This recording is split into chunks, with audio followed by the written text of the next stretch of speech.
хууль ёсоор батлуулахын ач холбогдол. Яагаад гэр бүлээ хууль ёсоор бүртгүүлэх вэ?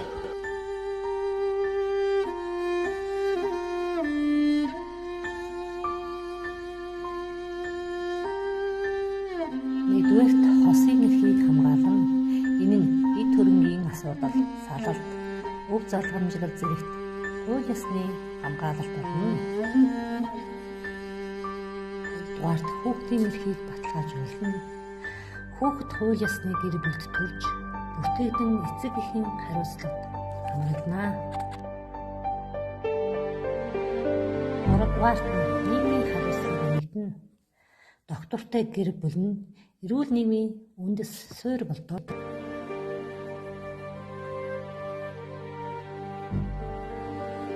Дөрөвдүгээрт нь төрөөс үзүүлэх дэмжлэг авах. Хөнгөлөлттэй зээл болон нийгмийн дэмжлэгт хамрагдах боломжтой болно.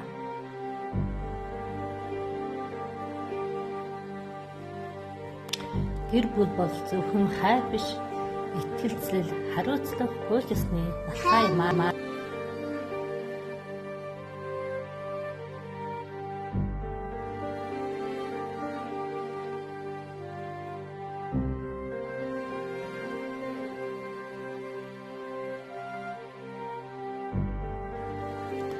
Хос зүрх нэгэн аясаар зохиож, хорвоогийн жиргалыг хамтдаа тууж явах юм эрүүлийн өргөё.